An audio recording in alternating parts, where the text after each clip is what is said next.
no iban tan bien como proclamaban. A finales de 1944, la superioridad aérea británica y estadounidense era abrumadora.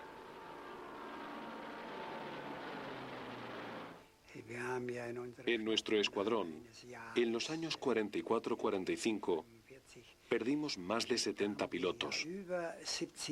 Y un escuadrón estaba formado por 12 pilotos. Así que las pérdidas eran del 500%. Muchos pilotos que iban a la primera misión y ya no volvían. Las altas pérdidas tuvieron una consecuencia fatídica. En las escuelas aéreas se recortó la formación de los pilotos. Debían estar preparados cuanto antes para servir en el frente.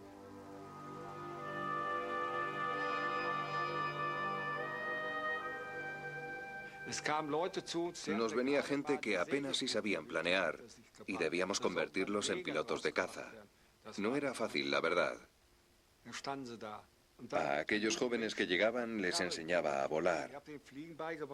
No para enviarlos a la muerte, sino para que tuvieran la posibilidad de sobrevivir.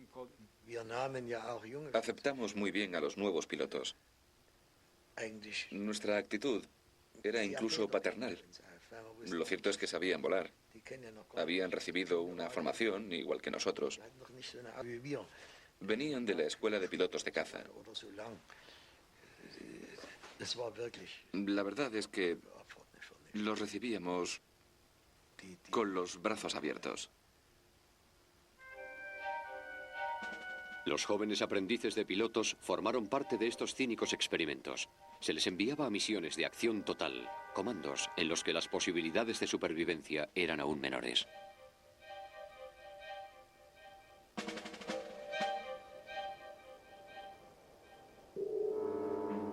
A principios de marzo de 1945 ya estaba todo perdido. En el Ministerio del Aire, Goering firmó un llamamiento secreto al autosacrificio que se leyó en las escuelas aéreas. Para garantizar el bien y la supervivencia del Reich, los jóvenes pilotos debían poner su heroica disponibilidad al servicio del régimen, por lo que debían participar en esta misión. El llamamiento era confidencial y llamaba a acción. El llamamiento lo leía un oficial. Tenía la sensación de que no terminaba de estar de acuerdo con todo el asunto. Entonces, en un momento dado, le tembló la voz. Fue en el momento en el que leía la parte en la que ponía 10% de posibilidades de sobrevivir. Y entonces se hizo el silencio. Nadie dijo nada. Nada más que, venga, decidíos. Creo que la mayoría dijo que no. Más o menos todos se abstuvieron. Dijeron que no y no se inscribieron. De los mayores no se apuntó ninguno. Solo los jóvenes se apuntaron. Y no sé, yo no lo dudé ni un segundo. Yo pertenecía al ejército y cuando dije que sí a todo. Y la verdad es que no me lo pensé mucho, si te soy sincero. Era muy joven y puede que también muy inexperto. Supongo que en el fondo todo era producto de la educación que habíamos recibido. Una combinación de todo eso. Ignorando el peligro al que se enfrentan, los jóvenes pilotos son conducidos a Stendal para asistir a un supuesto cursillo de entrenamiento. El llamado curso del Elba era en realidad una excusa para reunir a un número concreto de pilotos destinados a una tarea muy concreta. Lo que no sabíamos era la tarea que nos esperaba. Los pilotos llegaron el primer día llenos de expectación y alegría. Los jóvenes pilotos estaban sentados cara a cara con pilotos de caza experimentados, sus ídolos. En cualquier caso, ya no se aplicaban las normas habituales. Incluso en las altas esferas, las normas habituales ya no tenían ninguna validez. Como he dicho, las cosas eran muy diferentes, muy distintas. Nos sentíamos superiores, éramos como la élite. Nos sentíamos como si de repente hubiéramos crecido 10 centímetros. Pero había otra cosa fuera de lo normal: comida especial. Mientras el resto del mundo se moría de hambre, ellos comían a cuerpo de rey. Sí, pensábamos, por decirlo de alguna manera, que aquello era jauja. Casi no nos lo podíamos creer. Jamón, huevos, embutido, mermelada, mantequilla. Coñac del caro, francés, vino, cigarrillos a patadas. Teníamos toda la comida que te puedas imaginar. Empezamos a pensar que era como la última comida que les dan a los condenados a muerte. Pero luego cambiamos de opinión y pensamos, no, eso es que quieren animarnos. Y a lo mejor quieren librarse de todo esto. La guerra está a punto de terminar y los oficiales no pueden con esto ellos solos. Decíamos cosas por el estilo, siempre en un tono ciertamente sarcástico. Durante una semana los pilotos vivieron en la incertidumbre. Por fin los 184 pilotos voluntarios se enteraron de cuál iba a ser su misión.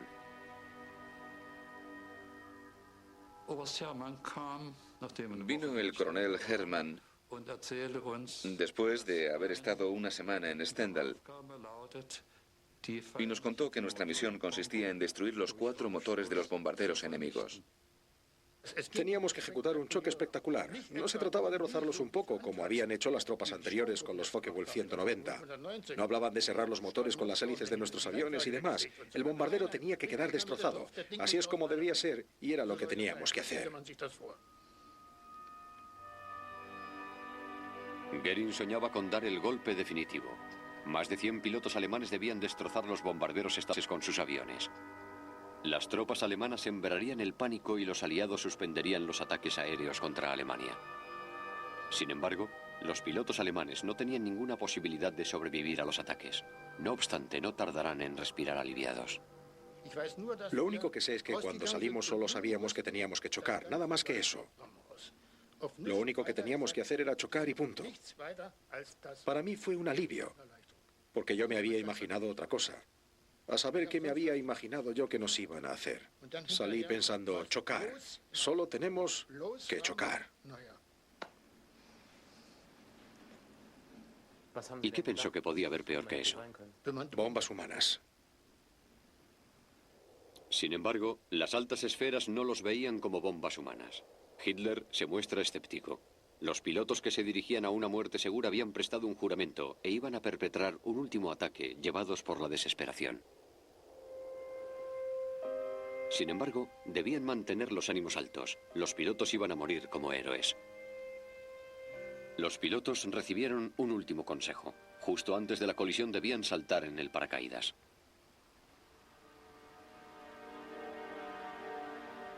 De vez en cuando, sobre todo cuando nos quedábamos solos en los camastros, teníamos miedo, claro, pero no lo exteriorizábamos. Sin embargo, cuando estábamos entre amigos nos arreglábamos y fingíamos que estábamos bien, que nada podía hundirnos, pero en la soledad de los barracones el corazón nos latía toda pastilla. Sé que la gente le daba vueltas al tema, pero al mismo tiempo eran pensamientos que no nos impedían enfrentarnos a la misión.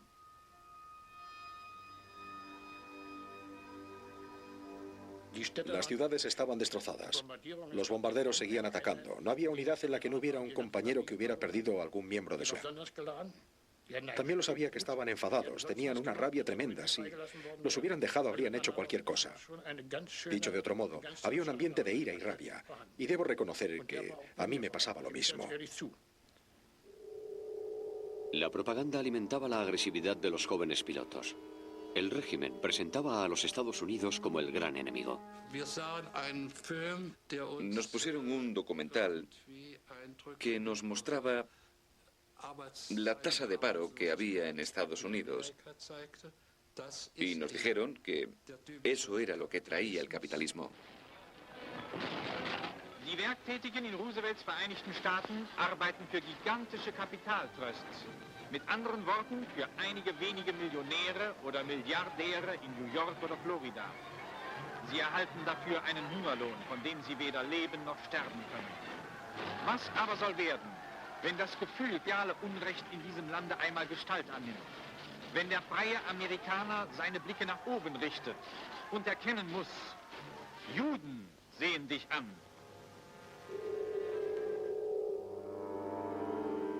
Tras una semana de espera, los pilotos reciben sus órdenes. Cada vez nos concienciábamos más de que al final debíamos entrar en acción. Por lo demás, se respiraba más o menos cierto ambiente de entusiasmo. En todo caso, sabíamos que nos esperaba un traslado. Los pilotos creían a pie juntillas en su única posibilidad de supervivencia. Aún así, se encargaron de escribir sus cartas de despedida. Ahora escribid lo que queráis, las cartas de despedida, y dejadlas ahí. Lego todos mis bienes a mi madre. Eso es lo que escribí. Lego. De todo, ¿verdad? La tarde del 6 de abril de 1945, los soldados fueron trasladados al lugar de la misión. Ese será su último alojamiento.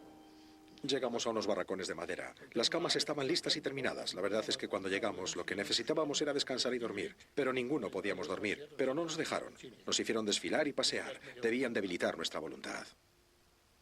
En los próximos días, las dudas de los pilotos acerca de la misión van en aumento. Empecé a ver claramente que los choques espectaculares de los que hablaban no se iban a producir. No sabía si era una idea que se me había ocurrido a mí solo o simplemente retomé esa idea. Creo que en el fondo siempre lo supe. Lo que pasaba es que los demás, los más expertos, lo vieron mucho antes.